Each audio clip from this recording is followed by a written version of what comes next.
Greetings, everybody, and welcome to the Media Files podcast. Yeah, so tonight, this is going to be part of a 15 epic serial. Yeah, of course, I'm talking about the 1943 serial Batman. Yeah, so tonight we will be doing chapter 1. Eventually, we will work our way through all 15 chapters, and then everything will be edited together as individual episodes, as well as the complete 4+ hour serial in one long go. So with that, you guys, if you have your Gotham City Serials DVD or Batman DVD, or even if you're on YouTube, please make sure you have the 1943 Batman serial selected for YouTube on Chapter 1. And so here we go. We're going to be playing it here on the YouTube tonight. So with that, you guys, go all the way down to the play button and hit play here in 3, 2, 1, unpause. Alright, so here we are, the opening of the 1943 Batman serial. Now, this is the first time ever that Batman was done in live action.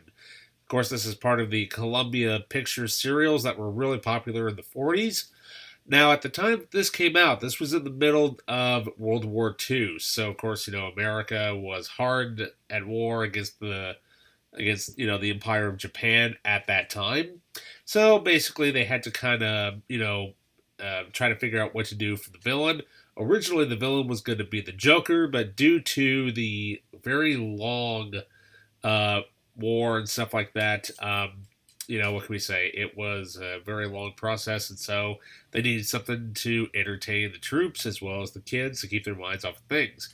So here we are, Chapter 1, The Electrical Brain. So here we have basically the opening of the first ever live-action Batman series. So here we are, I have Batman there, sitting, there on his desk.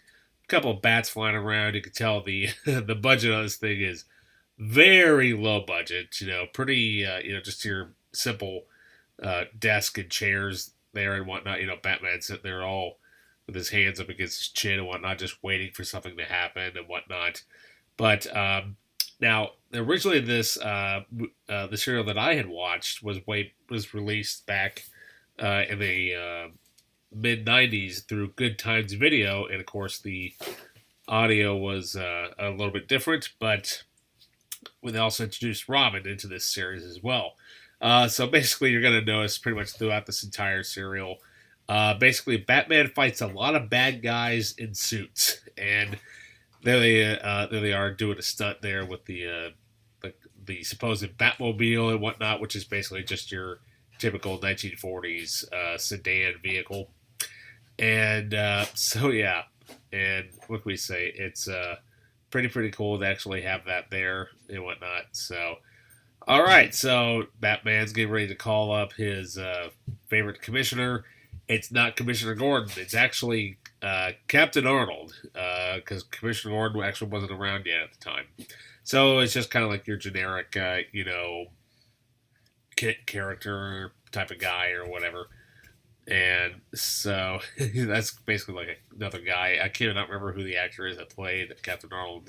However, the Batman was played by Lewis Wilson, who basically is actually I think he's the great nephew of, I cannot remember what his name is, but he ended up, he's actually the great nephew of one of the Bond producers.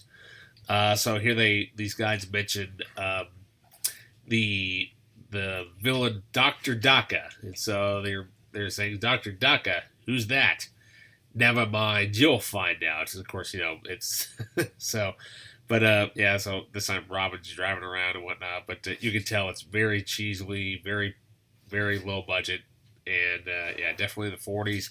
Obviously, you don't see the style of vehicles anymore, but it's kind of funny that they have these Batman stamped things on them, basically saying that, hey, look, I'm Batman, and I found some bad guys for you. Yeah, you can tell, very cheaply done, and so yeah, they have they have his handcuffs wrapped around a telephone pole there. But yeah, but generally, most of these episodes generally run for about 20 minutes, 20 25 minutes or so. But usually, though, the first one's usually the longest. So here we have the introduction of Linda Page, who's basically she's basically Batman's girlfriend, give or take, or whatever. And so, I mean, so basically, Bruce is just kind of doing his usual thing where he's, basically he stays up late at night as Batman. Of course, he sleeps during the day. He's just too tired to even really do anything else. But what's interesting, though, is about Bruce in this version of him is that basically they kind of pretty much made him and Dick kind of somewhat quote unquote part of, as a couple of members of the military, basically saying that he's a 4F. Basically, it's like, well, I signed up, but I didn't really serve, basically. But so it's just kind of interesting seeing so many different takes of Batman throughout the years and whatnot. But because so basically she's just Dick's just basically mentioning, like as I said, about that 4F stuff. But basically he's just thinking, well, if I were to be basically engaged to this person, would she actually enjoy me being Batman, going out late at night every single night to fight crime? I really don't think that would actually apply. So, but yeah, but as you can tell, though, I mean, the suits and the fedora hats were obviously the style of the 1940s, obviously, and so obviously, it's another outside the Gotham City Foundation, which is just almost like your generic, building and whatnot. But so you look at the newspaper there. It's the I think it's the Gotham City Gazette, and Bruce says that Batman's a show off because it says Batman strikes again. And so basically, he's saying, well, you know what? If I'm going to do this little favor for you, I'll just show up and try to go meet you or wherever. So basically, what's going on here is that basically Linda Page's uncle has been released from jail, but his name is Martin Warren, and of course now the guy with the mustache here, I cannot remember what the actor's name is, but he's known for playing, of course, just those devious little villain roles, character roles, and whatnot. But if you guys have ever listened or watched the 1940s Shadow serial, you'll notice that his voice sounds very familiar because he does a lot of the voiceover work, and he also plays the character of the Black Tiger in that Columbia serial. And so, of course, you got your typical sedan and whatnot, but like I said, a lot of cars were like this in the 40s, and I mean, it would be very interesting to see this show in color, obviously, but obviously they shot it all black and white back then. So basically, what these guys do is that these guys are basically working for Dr. Daka, and he's trying to come up with a criminal scheme to figure out what to do with his hidden project. So now nobody really knows who Dr. Daka really is, except for, of course, the guys in the sedan, obviously. So basically, the cops basically told Linda that basically her uncle was taken away with some guys in a black sedan, and it's the one that they literally just passed out there on the road and whatnot. But then, of course, there's Alfred. I cannot remember what that actor's name is, but so here we have our first real kind of somewhat chase sequence, but it's obviously you can tell it's just passing shots and of course them on a soundstage. But I mean, what can I say though? It's very low budget, as I said. So and you can tell that they're just sitting there with a background, just kind of playing in the background and whatnot, and it's very cheesily done. But yeah, so basically they're saying that if they want to have you can tell that they're holding on to their hats for dear life, but but then again, if you didn't have the top down, obviously, but but it's kind of interesting how they're able to. I mean, it's just an interesting effect of how they were able to basically change the car from black to white. I gotta think that's gotta be like with some sort of optical effect at that time, but it'll be kind of interesting to see if there was any sort of like behind the scenes material on this, which I know there's very little of out there on the internet, but it's very very hard to kind of find behind the scenes material on these serials because they just didn't they really didn't keep track of all that stuff like they do now. But like I said, if these a lot of these episodes are very cheesy, very hokey, and whatnot. And within that first episode, there's really not a whole lot of Batman actually in it because obviously you have to introduce all the characters and whatnot. So, all right, so now we are here into the town of Little Tokyo, which is basically kind of like your kind of resembles like Chinatown, give or take, but it's all about like Japanese type things and whatnot. But basically, there's only this one little business that's open at the street, and it's called it's the Cave of Horrors. 1,000 shocks for only 10 cents. And you'll see this guy, the guy who takes the 10 cents or whatever, you'll see him throughout this entire series and an awful lot. And basically, he's basically saying that, he's also kind of promoting, basically how, the Americans are going to win the war against Japan during World War II. And like I said, at the time, that was hot, obviously, because, obviously with what happened at Pearl Harbor in 41, of course, we would go on to, the Americans would go on to fight for about 6 more years and whatnot. So here you have this very interesting, cheesy, look and whatnot. So obviously you can tell a lot of these are kind of dummies and whatnot. Kind of give you, it's almost like a haunted house type of thing, basically kind of give you an idea of what the Americans thought the Japanese did to whenever they would have captured prisoners and in prison camps and whatnot. Then you kind of get this interesting thing of like, well, maybe they look like Japanese cavemen and stuff. But as you can tell, though, that guy is obviously not. And so here we are in the entrance of Dr. Daka. So with this screenshot there, it's kind of hard to tell what it is, but eventually through other episodes, you will get to see a much better close-up of the skeleton with the 5 ring design on it. So there's Dr. Daka, played by J. Carrol Naish, a great character actor. And you can tell there's a lot of makeup done on him and stuff. But his accent is just hilarious. I love his accent. He's like, he always talks like, I am Dr. Daka, Majesty of his 7th Harry Hito. He always kind of has a talk like this. Almost a little bit like, almost like Brando before Brando even became the Godfather. That type of, but, it's kind of interesting of how he's introducing his other guys of the gang or whatever. And of course, Warren here, he's a servant and he's basically fighting for his own country, basically. And of course, what Daka wants to do is basically he wants to try to figure out a way to take over the rule, figure out a way to stop America and, have Japan take over the world, from this point of view. Now, obviously, we know in reality that actually didn't happen, but from the Batman story point of view, from what they are wanting to tell, this is what this villain is wanting to do. Basically, it's your typical villain thing of he wants to take over the world and help with that, basically have the Empire come over and basically, take over, the U.S. But, he can't really do that, obviously, but without the help of zombies, basically. He's got these interesting little headpieces that the character actually makes, and they become slaves and whatnot.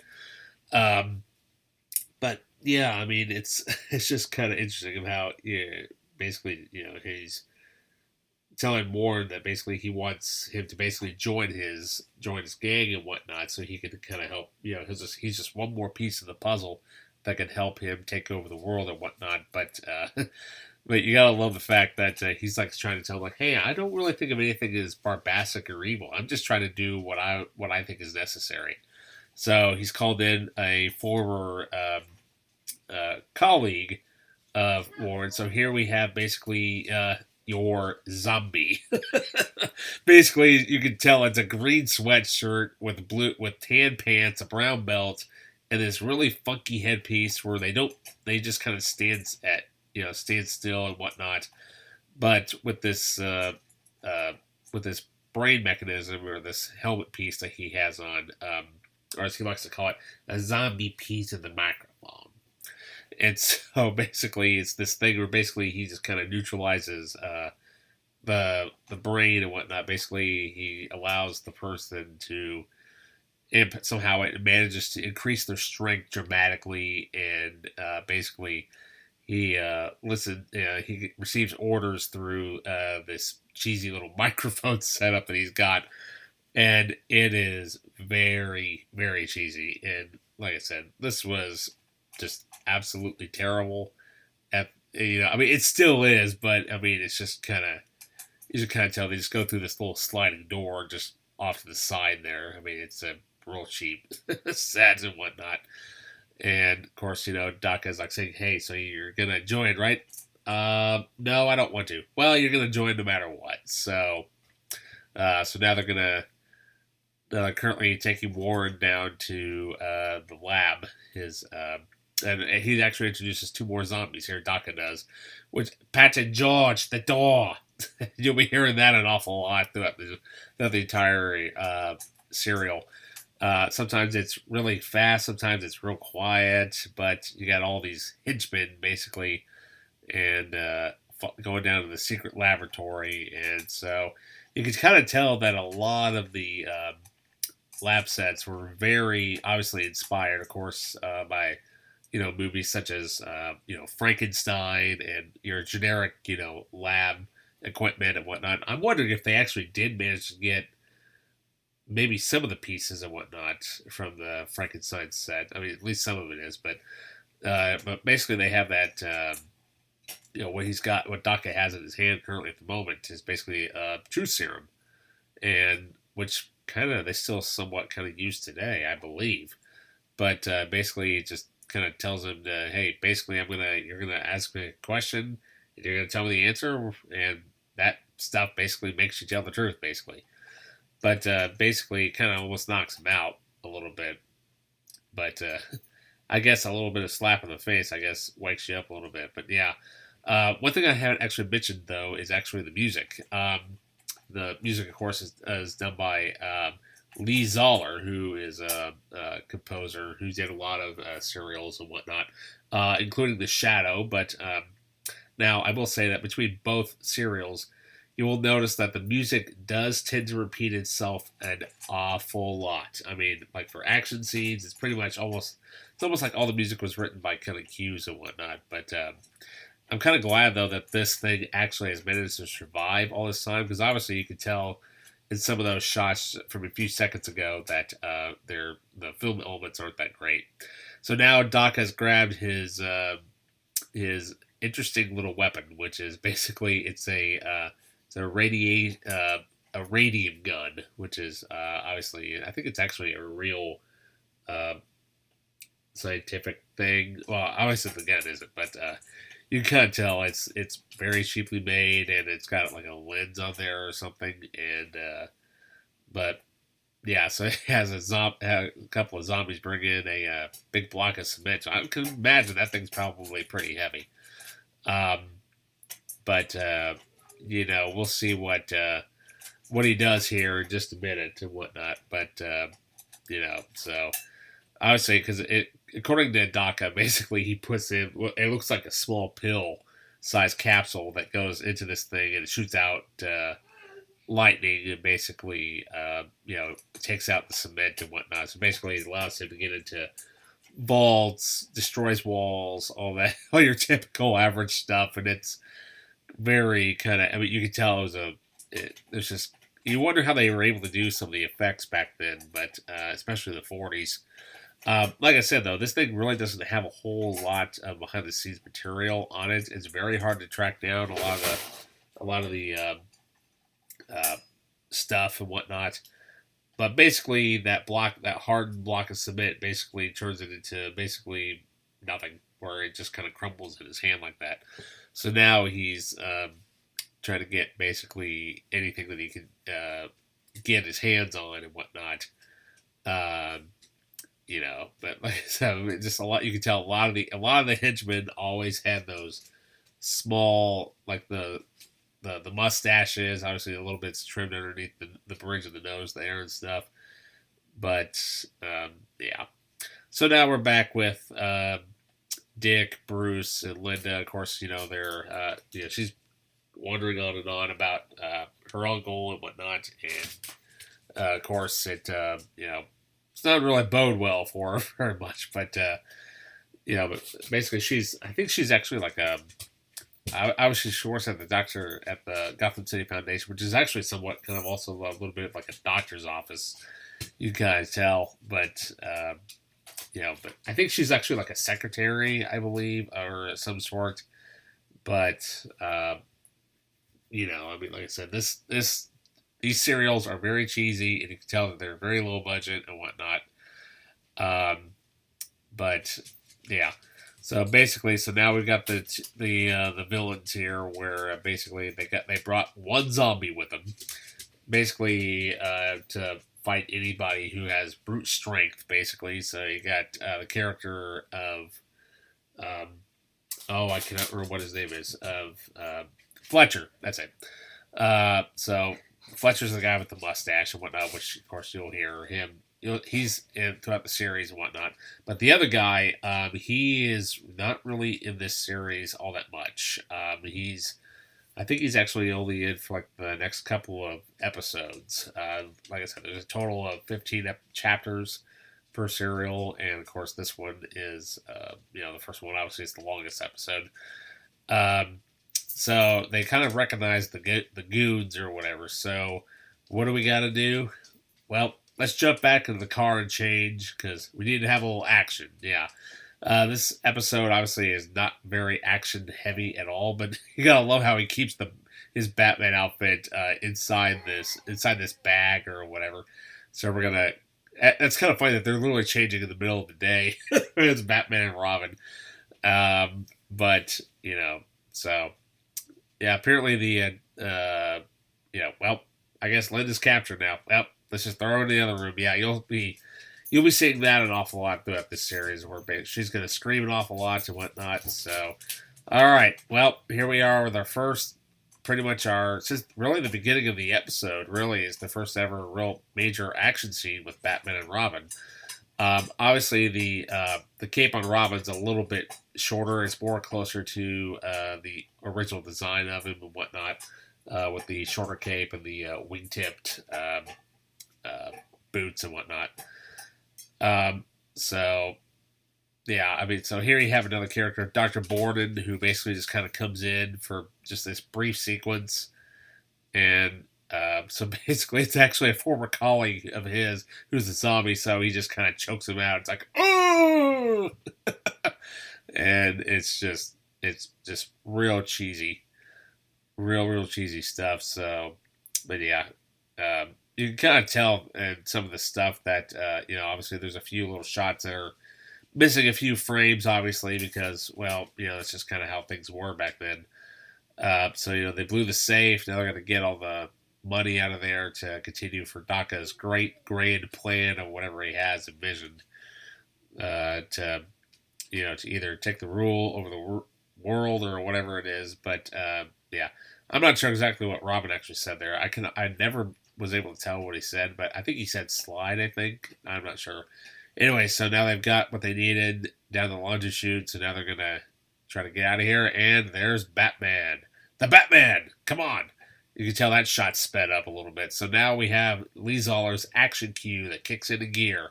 So pretty much anytime there's an action scene, you're going to be hearing this same music over and over again. And we are on to basically our first major fight scene. And it's kind of interesting of how they were able to do that electricity shot there. And, I mean, now, granted, yeah, the choreography is real. It's pretty cheesy, but sometimes, though, some of the choreography in this show is actually kind of interesting of how they were able to create, decent fight scenes throughout the entire array of the serial. Now, mind you, some of the stunts, obviously, you can tell that these guys are doing everything for real and whatnot. Obviously, except for being punched in the face, obviously. But the acting is really great. But of course, you got the zombie in there who just seamlessly walks up and whatnot. And but yeah, I mean, you can tell that these guys are getting into it, and you can tell that they're probably having a blast doing these fight scenes. Of course, as guys usually would. Um, but like I said, sometimes you can kind of tell that they actually are literally beating each other up, literally, because you can kind of tell with leg movements and stuff. And the actor who plays Robin actually did kick the guy in the shin there, because you could tell by his natural reaction. Um, but of course, it's always 2-on-1. Batman's always got to take the upper hand and whatnot. Then we got the police on the way, and so yeah, so we gotta have a small break and report back to Daka that hey, everything's going somewhat as planned, and whatnot. So, and like I said, so some of these characters though you probably won't see hardly ever again in the serial. Some of them will show up just for like an episode or two, but everything is basically done. It takes place like one right after the other and whatnot. So, but yeah, I mean this. It's kind of funny because he has these headpieces on. He's able to keep track of where they're actually at via that TV screen and whatnot. He's also able to communicate them through that microphone. I think it's like within a 50-mile radius, and of course you can tell it's a backdrop of stuff there. And of course he's gonna have the zombie just get rid of himself to freak everybody out, and there he goes. Yeah, that random lady shot there and whatnot. You'll see that again in the next episode. And so Robin's currently out of the way, and that's kind of generally what tends to happen quite a bit through several of them, and but whatnot. But yeah, as you can tell, the suit is cheaply made and whatnot. And let's throw Batman over the roof and cut to the cliffhanging end. So here we have Daka. Basically, we're getting to figure out what's going to be in episode 2 and whatnot. What kind of story beats of what would happen with the next episode. So, with the next episode, we will be continuing on next time with Chapter 2, The Bat's Cave. So, with that, you guys, if you like this episode, don't forget to like, subscribe, hit that notification button. Check out the Patreon page as well, because this will be uploaded there as well as an audio-only podcast. You guys can take it with you wherever you go. And so with that, I will see you guys with Chapter 2, The Bat's Cave, next time here on the Media Files Fan Commentary Podcast. Same time, same channel. Don't fail to see it or listen to it in this matter. See you later.